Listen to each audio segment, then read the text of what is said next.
This is the London Fintech Podcast, brought to you by your host, Mike Ballerman, bridging the worlds of suits and t-shirts, of finance and technology, bringing you insights, stories, and inspiration from the golden age of opportunity and innovation happening in London right now.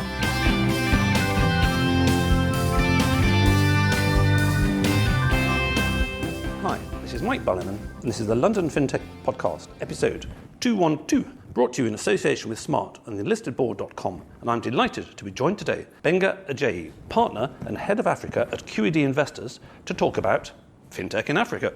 In a previous episode, LFP212, we discussed Fintech savings and investment in Nigeria. Now we zoom out to the bigger picture of the whole of Africa. As we discussed in LFP210, in this insane modern world, a Martian reading Twitter will probably only see the most simplistic perspectives on Africa per se. Whereas, in reality, Africa is a continent, not a place, with 1 billion people over 50 countries, many/most of which have fractal complexity. As we touched on with Nigeria, not only does it have the 3 major tribes, Yoruba, Igbo, and Hausa, but an astonishing further 180 tribes and languages.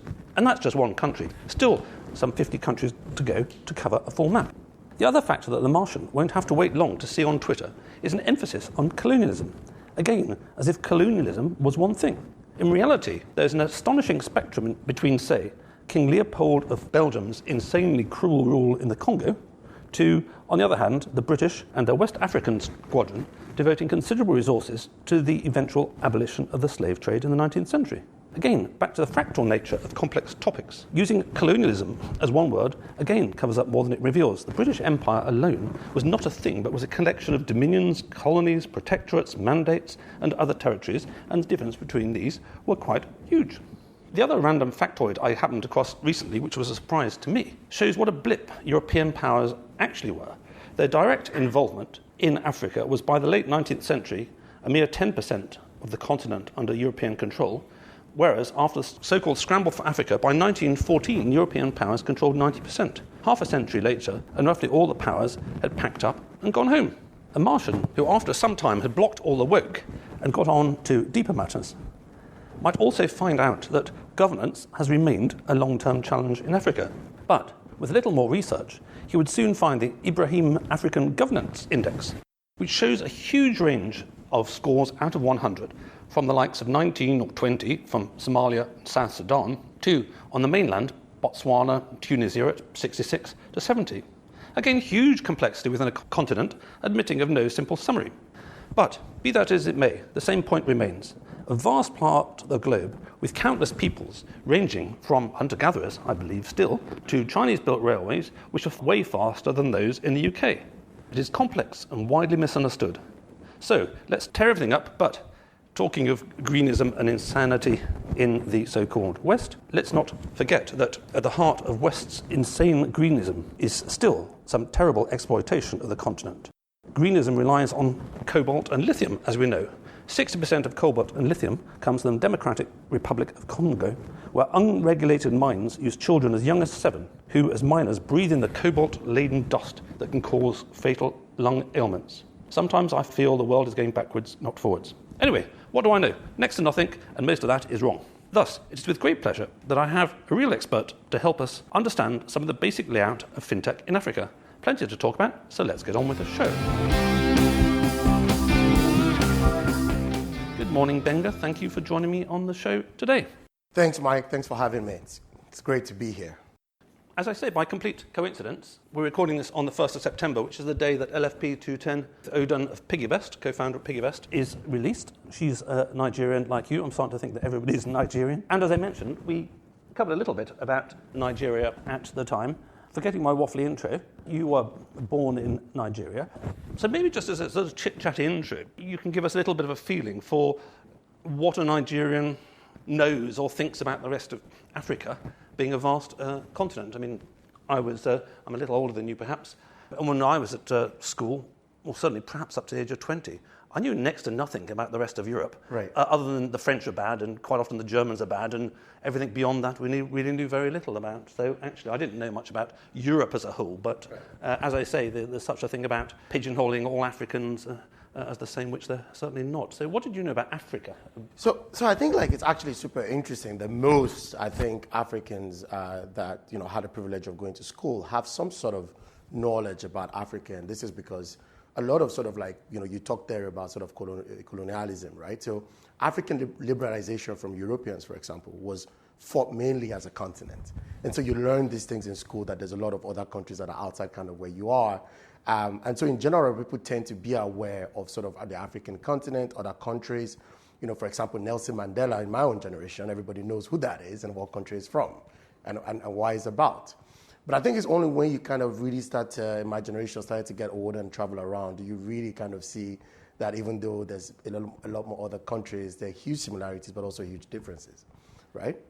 And the other interesting thing is, I think because of the age of the internet now, a lot of, sort of African kids growing up have a lot more context about the rest of the continent than, typically it would be when we're growing. But let's also not forget, there's a lot of languages spoken, and there's huge differences, right? Nigeria, for example, borders French-speaking, and all of our neighbors by land speak French and not English. Yes, exactly. So perhaps on that basis that you're very fortunate to be speaking English, because not that many people speak French unless you want to go to France, of course. And again, going back to things like English and French and all that kind of stuff, one of the things I don't think I've ever seen mentioned in my life was that, for example, Nigeria, being part of the empire at the time, provided troops in the First World War, but also notably in the Second World War. Yes. Lots of Nigerians fought in India and Burma yes. Against the Japanese, and I've never once seen those poor souls, many of whom lost their lives, credited for the fight against global fascism at the time. And going back to history, it's two things we've forgotten. That the only country to oppose Hitler for 2 years was Britain, while America bled us dry and bankrupted us. But not just that. If it had been Britain alone, we'd have been stuffed. It was Britain and the empire. Right. And I think there was a book came out last year about the Indian army in Burma, which was really interesting, and a couple of my Indian/Bangladeshi chums were really interested to read about it because, again, plenty of Indians fought in a terrible, terrible war, and they're forgotten about. Yeah. And this sort of, it's either Britain good or bad, and it's India good or bad. Yeah. The actual reality, when you zoom in beneath all this fractal complexity, is way, way more complex. Absolutely. I think it's a really interesting thing that you point out, that indeed what is known as modern-day Nigeria in the First World War, in fact, it was a collection of sort of different sort of parts of the colony were actually part of the British Empire. And as you said, they fought in world wars. They were subject directly to the king's orders and part of the empire. And so it was even before Nigeria as a country as we know it was formed today. It's a really important part of sort of African history, actually. Yes, totally. And I mean, just on at a small level, I was very interested this morning coming in, knowing nothing, literally, and I'm not being modest. I had a quick look at Sir Frederick Lugard's Yes. British Rule in Tropical Africa, some 600-odd pages. And he was the chap, if listeners don't know, who unified the Northern Protectorate, the Southern Protectorate, and the colony of Lagos into Yes. Nigeria. Yes. And it was his wife who came up with the name Nigeria. I think it's Yes. quite a good name, actually. Exactly. It was named the Niger area. And Niger, it's a joke that it wasn't actually his wife, but his girlfriend, if you will. Oh, I see. They said this is the Niger area. One of the longest rivers in Africa is the Niger River that runs through Nigeria and Niger and neighboring countries. And she said, well, this is the Niger area, and that's how Nigeria came about. So okay. I think we've got, Mrs. Lugard, I think, or whoever she was, to thank for that. Lady Lugard, or the mistress. Well, again, going back to the fractal complexity, reality is always more interesting than any story. And just reading a little bit about it, well, there's two things. One of which is that these figures who all get sort of painted under the same brush, they're all colonials, they're all bad. Well, actually, he was very much in favour of indirect rule. So, for example, especially in the Northern Protectorate, all the local chieftains were left in place, and they reported to sort of the Brits on this and that, and not much else. And actually, in terms of modern criticism, I have actually seen criticism by Africans. I watched a YouTube the other day. Well, it's the British's fault because they shouldn't have had indirect rule. If they'd gone there and, done the same as they did in the south, maybe the history would be different. But anyway, it was all by the by. But anyway, he was in favour of indirect rule. He was in favour of Africans playing an increasing role in the governance. But just on a small snippet there, he walked from Mombasa on the east coast of Kenya to Uganda, which was quite a long walk. And along the way, going back to the complexities of human beings rather than the caricatures, he became a blood brother with various kings and chieftains. So what a walk. You go along there and you're sort of busy sort of cutting your fingers and becoming blood brothers with everyone. And then the other thing which stuck in my mind is very, very relevant to the globalism today, which is that in this book he wrote in 1926 about British rule, and like the average Brit, he was pretty self-critical. He was making the point that a century ago it was the Labour Party in this country who were really starting the narrative that, it's all about capitalism and exploiting the natives and it's costing too much and all this kind of stuff. And he said, interestingly, this is a century ago, he said that the Labour Party were pushing the view that the world should be run by committees. Where are we today? We've got the United Nations, we have the World Economic Forum, we have the WHO, which we're all very grateful to Africa for managing to veto at the UN that the WHO will take over any future pandemic. Speaking of WHO, and the president of WHO is actually African as well, from Ethiopia. Yes, a former communist guerrilla, big friend of China. Yes, well... Who covered up a couple of cholera epidemics or something like that. Yeah, I mean, there's all these allegations, but I think it's interesting in general if you look at sort of the 21st century and the contribution of sort of African talent and sort of Africans on the global stage, and that's actually very interesting as well. Oh, totally. Well, I mean, I'm not joking in the slightest, and I think I posted on LinkedIn about this. There was this globalist plan, and Europe is under the globalist boot. Right. We are entirely thankful to Africa, sub-Saharan Africa, I think, for saying bollocks to that and vetoing it. Otherwise, the WHO would be in complete control of the next pandemic. Anyway, the politics of that are all sort of as it may be, but I think the big picture thing for me, which is that I think the risks for Africa as a continent, certainly for sub-Saharan Africa, are very great right now, greater than they've been for a long time. I can only see what's happening now as the end of the American empire, and it's imploding, Europe is sinking, and Africa is in a situation where you've got Chinese money coming in, building railways, stuff like that. I saw something recently on Redacted about how America was going around the State Department, bullying various African leaders to try and get them into line over Russia and Ukraine, or else, was the quote, or else you better do what we say. So really tricky times. Anyway, let's put all that politics to one side. I think the main thing I wanted to get out of that was that this is a very complex place. I know nothing. So very briefly, Gbenga, maybe tell listeners a little bit about your career journey so they know where you're coming from. I mean, one of the things that I happened to note on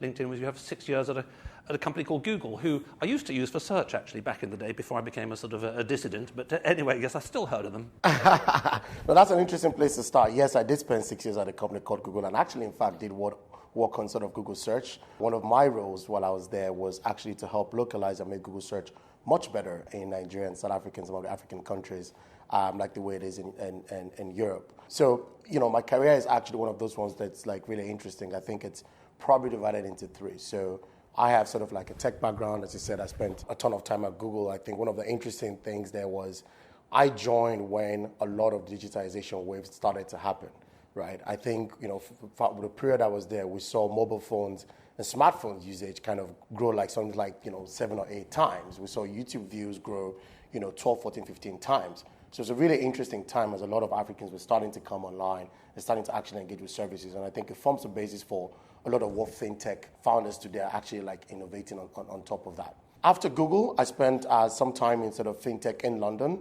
So sort of familiar names like Revolut and TransferWise, working in product roles there and partnership roles there. The fascinating thing for me was like to see a market like the UK or a market like Europe that, as far as I was concerned, compared to Africa, had all the financial needs that it did. And yet there was opportunities for, all of these companies that we've just discussed to actually come up with better, faster products, cheaper products, and much more sort of, tailored and custom products. And I think that kind of naturally led me to start to think a lot more about Africa and sort of what our chances were, what our role is in terms of actually closing the gap. As you well know, the gap in Africa for sort of, fintech innovation and need is actually much bigger, I would say. And so I started to think about that very, very carefully. Was spending a lot of time with investors that invested in the companies I was working for, looking to invest in Africa. And naturally, that led me to start to spend time with VCs and founders on the continent about thinking of how to build good fintech companies. And through all of that, I found myself at QED. QED, as you know, is sort of, one of the world's preeminent global fintech investors. And so the ability to be able to bring the power of like investing in fintech, unicorns and sort of, great product experiences around the world to Africa was too good to pass up. Yes, and I think I flogged the donkey well beyond it being dead on the fact that it's a complex place. But even from an investment perspective, narratives, if I think back 25 years, say to the 1990s, on Africa and then China actually, were very similar at the time, which is, this is the great future. We've got to have an Africa fund, we've got to have a China fund. And so lots of these things were launched on the basis, and this is going back a long way, on the basis that this is the future. And most of them failed to realise very much. So it's not as simple from an investment perspective as, just chuck money at Africa, any of these 50 countries, because it's all wonderful. It's like a casino. Goodness knows which will win. I'll put some on 36 and I'll put some on number 48. So that's one extreme. And then the other extreme from an investment perspective, I mean, going back to models being wrong, whether it's COVID or the climate, I think it was something like, wasn't it about 20 years ago? I was seeing stuff which worried me, which is like, oh God, the whole of sub-Saharan Africa is going to die of AIDS or something like that, with all these projections. And now you see projections that come 2030, 42% of the world's youth will be in Africa. So it's just crazy projections into the future. So speaking as a professional investor, going on to the main course then, about how on earth one approaches Africa from a fintech perspective, from an investment perspective. Maybe you'll give us some little background from a sort of more investment-y focus. Right. Breaking down this one place, this one continent called Africa, into different regions, into different areas, and then we'll go on to 5 particular markets that you at QED focus on. But just set the context in the first place. Right. Let's say a listener is going to do a fund in Africa or a fintech fund in Africa. Where on earth do they start with their spreadsheet, which has got 54, 55, I can't remember, rows with the names of all the countries down the left? Yes. What does it need to start doing in the columns, and how do you reduce a crazy complexity of, say, 50-odd to 5 countries that you're going to focus on? Yeah, so the difference is a really, really good place to start, Mike. So as you rightly said, there's 54 countries in Africa, right? So you almost could think of having sort of 54 different funds or 54 different strategies. And there's a lot of complexity within those 54 countries, different languages, 54 different, maybe 50 different regulatory landscapes. These are all very, very different from each other. But sort of like, I think there's 2 ways that you could think of something like fintech or innovation. So one point there to start is 70% of Africa's GDP is focused on 11 key markets, right? So, one of the ways to think about that, and these markets are sort of the obvious ones, Nigeria, Kenya, Egypt, South Africa, Cote d'Ivoire, Uganda, Morocco, these countries, Senegal, these countries. Now, one way to think about it would be to say, I want to focus on where a lot of as it were, sort of the GDP or the money is, and think about sort of the inefficiencies that exist in those markets. Right? So if you go to each of those markets, you can break the inefficiencies from a fintech standpoint. Something like payment or payment rails, for example, you can't just paint a broad sweep and say, I want to invest in payments, or payments needs to be digitized in Africa. Because, in Kenya, about 75% of all payments are actually digitized, more so than the UK. If you go to Nigeria or Egypt, that number is closer to sort of like 15%. So you really have to kind of start from like trying to break these countries down depending on sort of the, whatever criteria you're thinking about, and start to look at the different landscapes, the different consumer behaviors, and really start to go deep. Right, okay, so that's interesting, and it picks up a little bit where we ended up with Odon and Piggyvest, which is that once they've done incredibly well in their addressable sub-market of Nigeria, where do they go? Do they go somewhere else in Africa? Do they go to Mexico? It's $1 million question, yes.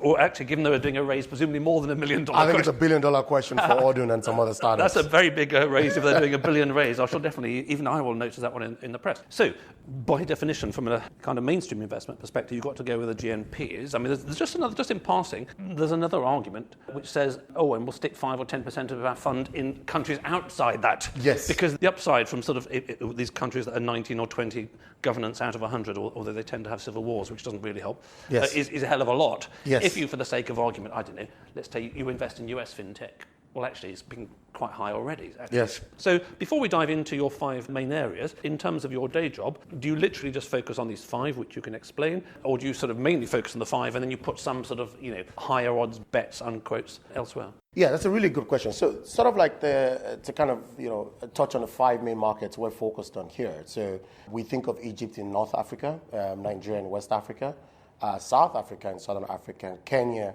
in East Africa. And we like to think of sort of the Francophone Africa as a basket of countries, partly because they all speak French and they have the same currency, which there's nowhere else on the continent has that. And so those are the main sort of like 5 sort of markets that we spend time in. The reason for this, as you rightly mentioned, is the fact that these countries are some of the biggest economies. They're sort of what I call fintech ready, right? If you think of sort of digitization is on the rise, there's regulatory awareness, and probably more importantly, there's a lack of service from incumbents, right, in this market, and you can start to build things. So we focus on this market, but another interesting thing is these markets are gateways to the rest of their regions. I see. Right? So, you focus on Kenya, and you can use Kenya to kind of get into, say, Uganda and Tanzania and Rwanda. You can use Nigeria to maybe anchor on Ghana, and South Africa to anchor on sort of the rest of the Southern African continent. Interestingly, Egypt is actually part of the MENA region, which is the Middle East and North Africa. So not just sort of like expanding to neighboring other African countries, but actually even upwards or sideways, if you will, to some of the Arab countries. So that's the way that we kind of look at these markets and spend time in the markets. You're right that the focus is not to only think of those markets and ignore the smaller markets. We're quite opportunistic in those markets, but these are the key anchor markets that we kind of use to get an understanding of what's going on. And talking of Africa being quite big, me not very good at geography, even I know that some of those places are actually quite far apart. I mean, it takes quite a little while to fly from West Africa to East Africa or from South Africa to North Africa. So there must just be, at a logistical level, quite a challenge for you in covering such a wide territory. It's not like you're just doing, I don't know, North Africa and you go sort of left and right along the Mediterranean. No, you're right. I mean, it's quicker for me to fly from London to Cairo than from Lagos to Cape Town, right? So you're absolutely right. I think there's huge geographical complexity, and this is part of the fun but yet complex nature of the job, which is all of these places are very far apart. So all those countries I talked about have very different regulatory environments. They have very different sort of composition of sort of, fintech penetration, but also population. And so sometimes some of those innovations and companies don't actually even travel all the way. And so you sometimes need to, while you think of Africa broadly, you need to think local first within the continent. Like, what is the context of a South African company in South Africa? How well can they solve the problem there? And then to your point, what's the natural next markets to go? What are you seeing in Egypt? What are you seeing in Kenya? So, for example, in Nigeria, one of the exciting things for the last 5 years is, a drive to digitize payments, as I said, to get people to use some sort of electronic payment. And so you carry cash around, you carry sort of these debit cards that don't work, and you try to figure things out. That's the nature of the Nigerian sort of, financial services payment space.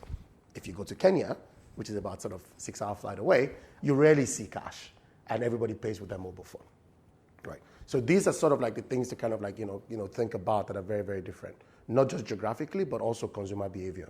So why don't we start with Egypt, as you say, which sort of sometimes is, quote, Middle East and sometimes is Africa.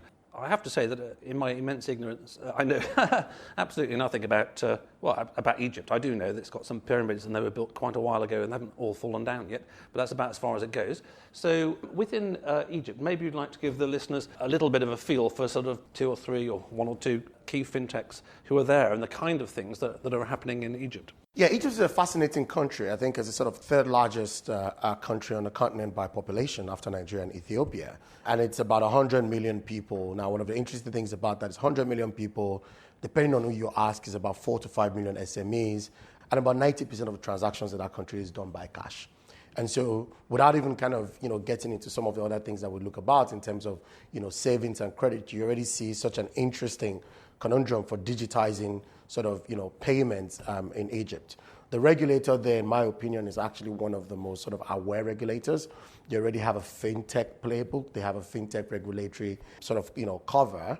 And you're starting to find interesting companies that are trying to, solve the very first bit of that, which is how do you digitize payments? So companies like Fowry trying to, solve how people like pay electronically. You have companies like Telda trying to help people to get to save and do other things. And so it's a super interesting market. I think over the last 4 or 5 years especially, you've had a lot of really interesting companies across multiple verticals in that region starting to emerge. Right, okay. And then just going westwards to Francophone North Africa, on the sort of top left of Africa, what's sort of the big things that's going on in that part of the world? Well, markets like Morocco, for example, is super interesting. They're sort of, traditional banking countries. I think there was a recent classification I saw from McKinsey where, they have a lot of banks and the banks, they are relatively strong, but then there's a young and sort of urban population that is starting to emerge. And so there's the opportunity to actually digitize, some of these services like banking and insurance, which in Morocco actually has a lot more higher penetration than, say, in Egypt or like the rest of Africa, right? And so that's some of the interesting things that we're seeing in markets like Morocco, where there's emergence of sort of digitization of existing services, as opposed to, let's say, in a place like Nigeria, where the services don't exist, and you're trying to distribute them digitally for the first time. Just from a sort of VC perspective, because it is sort of French-speaking and not too far away from France, actually, on the top left, do you find there is more VC competition there from sort of French VCs? So I actually think Africa is one of those interesting markets where the VC competition there is very global in nature. You would not be surprised if I told you there's Japanese VCs in Nigeria and on the continent. And there's a lot of US VC. I say this as I work for a US VC. And there's lots of local funds. I think the nature of venture capital competition, especially in fintech on the continent, it's not very regional, or if you will, it's not tied to sort of the colonial sort of tracks. There's a lot of VC firms are starting to recognize the global opportunity that exists within fintech, and they're investing globally. So I don't think it's necessarily French VCs in French markets, sort of English VCs in sort of, Nigeria and Kenya, if you will. And it's very global with the sort of like, I think the obvious suspects, the American VCs, really leading the charge here. And then you have a lot of players in Europe and, in fact, the Far East coming to the fore as well. Well, I would never have guessed about the sort of the Japanese VCs. I didn't really know they sort of existed as such, let alone got out very much. I mean, certainly back in my days as a merchant banker in the 80s and 90s, Japanese were busy sort of buying up everything, and I thought they'd been sort of staying at home for quite a while. But just in passing, I mean, in terms of flows of money into the continent, obviously China is a major provider of money to the continent, a major builder of infrastructure, I think in part to secure this huge supply of minerals and such that's required for their industries, which, going back to the scramble for Africa, I think a century ago was one of the rationales for the sort of the Europeans getting down there after the Industrial Revolution. But in terms of China, I assume that a lot of their money is kind of at a state level, like we'll build a new railway in East Africa, and you can allow us to sort of manage some mines or something like that and get deals on the lithium or something. And I wouldn't imagine, but again, I'm wrong about most things, that VCs, for example, are a big thing in China. So you mentioned Japanese VCs. Are the Chinese VCs, or No. is it literally state level? I think you're absolutely spot on there. A lot of the Chinese involvement in Africa is very much at the state level, and is very much at the infrastructure level. You're absolutely right. Resources for providing infrastructure. And so when we talk about VCs from the Far East, it's mostly Japanese VCs that we've seen on the continent. I also think there's an interesting thing here that, sort of, you're right, like, Chinese VCs, you have US VCs going to China, but also I think the model of sort of Chinese innovation and the internet is slightly different to maybe like the US one. And, Africa is actually a bit more modeled after sort of like the US one. So we haven't quite seen sort of a lot of sort of Chinese VCs yet. That could change. I think there's a role and space for all types of venture, all types of sort of money to come into Africa, and for African companies to develop on top of that. I think the important thing here, though, is that I don't necessarily see the VC space in a geopolitical way. I think sort of Africa tech companies and Africa fintech have mostly kind of broken that mold and are kind of trying to build global companies, or at least trying to build African companies that are modeled on global benchmarks. And so in that sense, like the ability to attract venture from whether it's a Latin America VC or a VC Sache in London, right next to us, Mike, or in the US, very agnostic in that sense. Interesting. Okay, so just moving around the map, we're at the top left, so kind of the bottom left, West Africa. We've mentioned Nigeria once or twice. In terms of West Africa, which are the other, just in passing, principal markets that are doing interesting things, or there are interesting opportunities for fintech beyond Nigeria, and presumably to the left of Nigeria, left being, of course, a geographical term? Yeah, so I think Francophone West Africa is actually a very interesting part. So by Francophone West Africa, we mean the countries in West Africa that speak French. So you've got the sort of three big markets there: Cameroon, Côte d'Ivoire, and Senegal. And then you have a basket of other smaller countries. The interesting thing about these markets is that they have one currency, which is the CFA, it's called. So it's a bunch of, I think it's about 9 countries that have the same currency. And the regulatory landscape there, even though it's multiple countries, tends to be very, very similar. So there's an opportunity for true regional players to emerge. One such company, for example, is a company called Wave, which is a mobile money technology company out of Senegal that is expanding across the whole of West Africa. So that's a very interesting market. And another market on the west side that is very interesting is Ghana. Ghana, as you know, is an English-speaking country like Nigeria, much smaller country. I think it's about sort of, 10 to 20% of the size. But the fintech growth there is actually also quite phenomenal as well. So one interesting way to kind of think of some of the markets across Africa is, if I look at like Ghana, in some ways there's more similarity in Ghana with Kenya than with Nigeria. Well, what do I mean?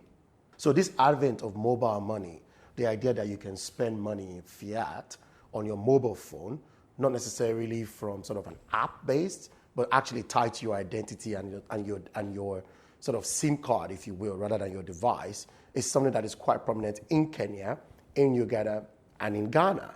That's not prominent in Nigeria. So, for example, if you look at the payment space, I would group those countries together, and I would book Nigeria and Egypt together. So now you're starting to break like sort of like the traditional geographical foes, right?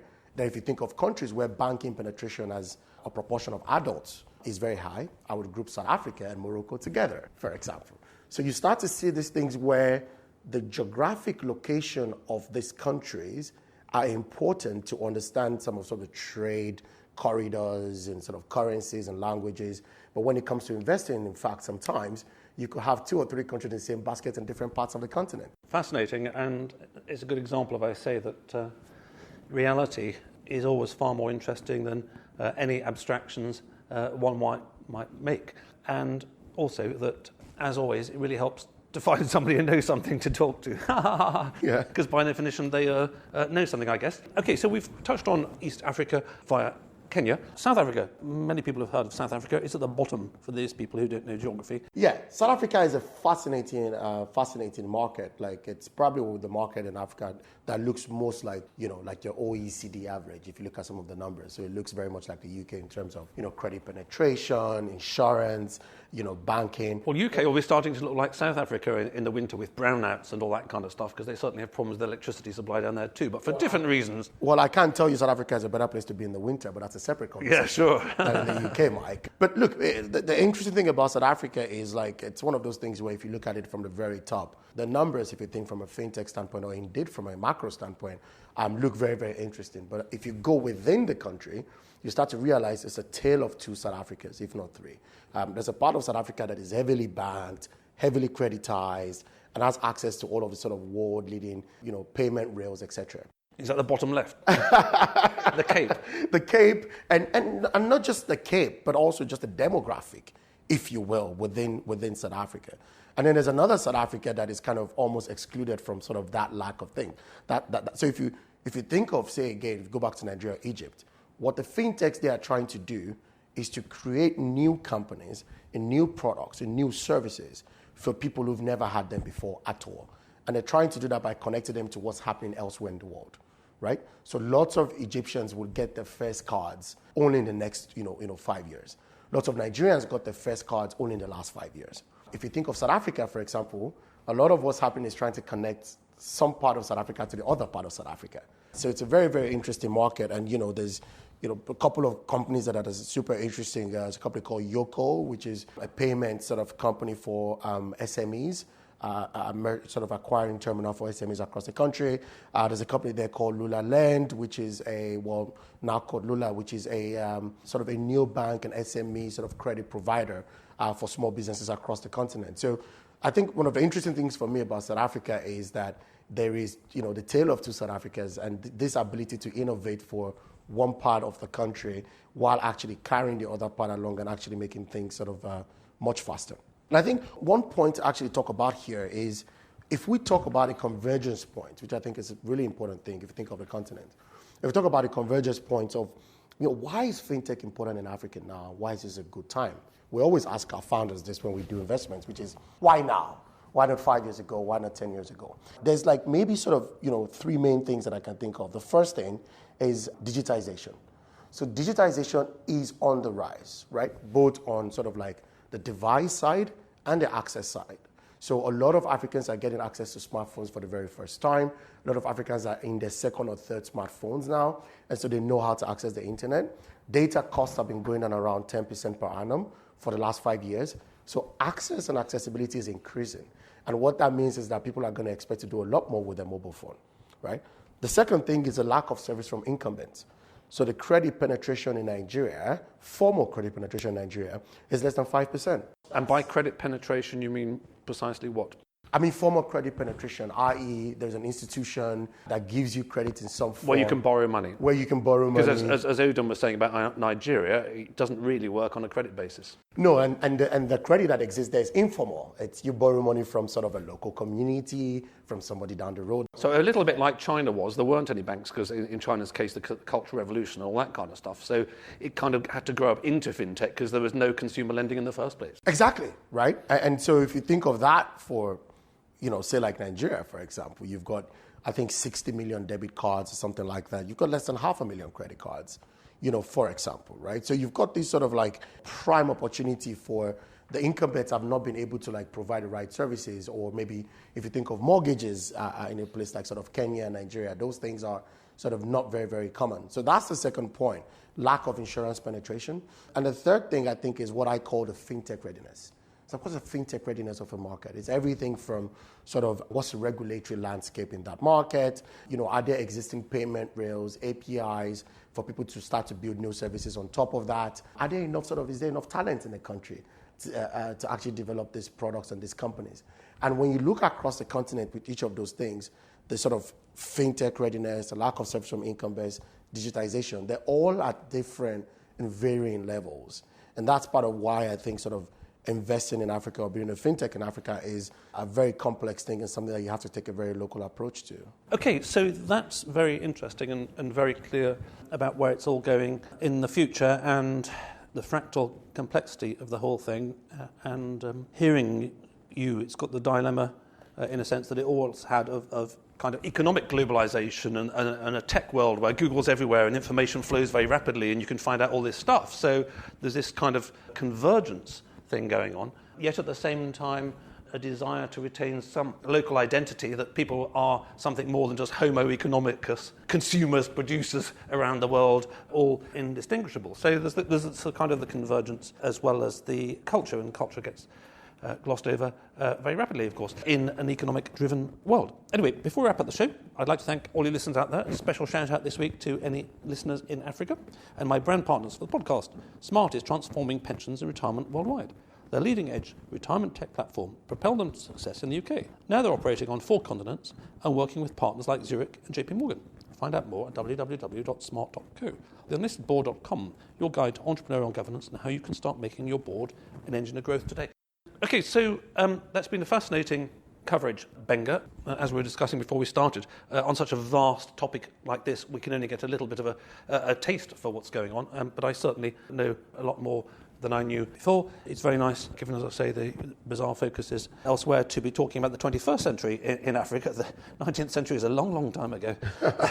So in terms of shout-outs at the end, QED is a great global firm. We had Yusuf Ozdalga on the show before. If any listeners out there thinks, hey, yes, I think there's a lot going on in Africa. I don't have any exposure to that. I'd quite like some VC stuff. Gbenga seems to know what he's doing. How do listeners out there invest either in QED, firstly, or secondly, are there any sort of funds which are the QED/Africa fund, or is that part of the overall thing? So little commercial shout out. Yeah, so I was hired 9 months ago to lead the African charge for QED. So far, we've actually made 2 investments. One is an exciting payment company in Nigeria called TMAPT, which is kind of like a Square of Nigeria, helping merchants to process credit. And the other one is a company called Flapcap out of Egypt, who's actually building a revenue-based finance company for the Middle East and North Africa.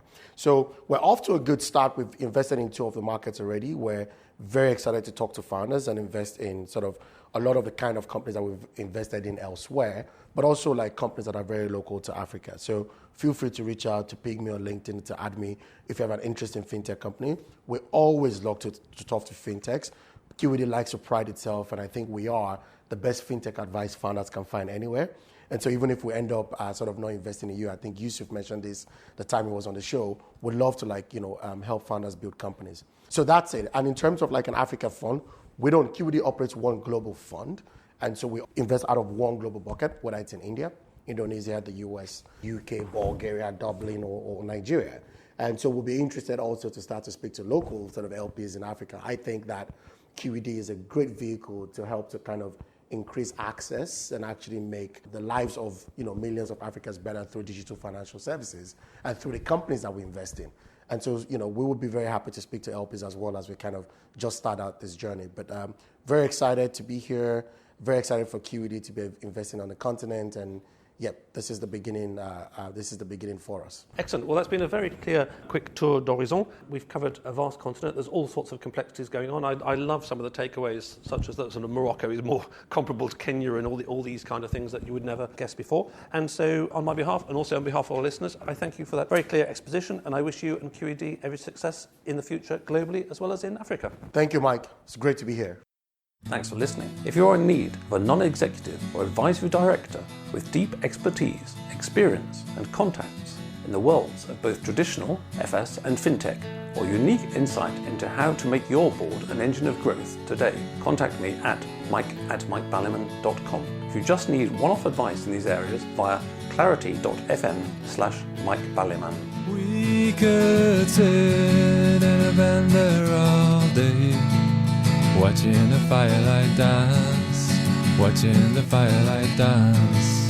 We could walk in the mountains before dawn, watching a happy moonrise, watching a happy moonrise.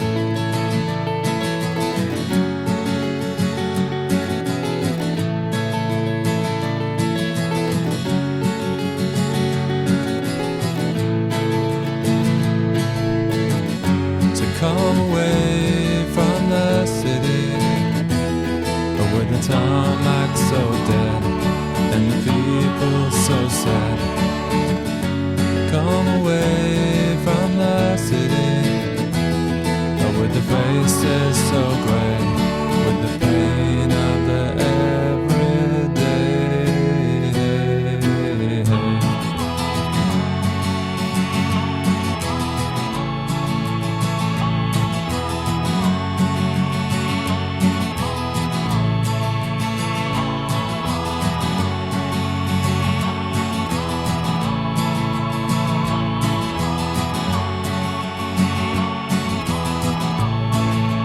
We are wild like the mountains and the trees.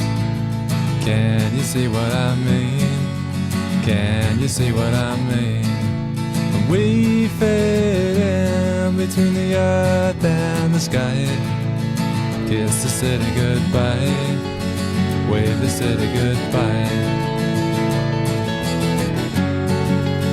wave the city goodbye. The city goodbye. Watch the firelight dance with me. Watch the firelight dance with me. Watch the firelight dance with me. Watch the firelight dance with me. Watch the firelight dance with me. Watch the firelight dance with me. Watch the firelight dance with me. Watch the firelight dance.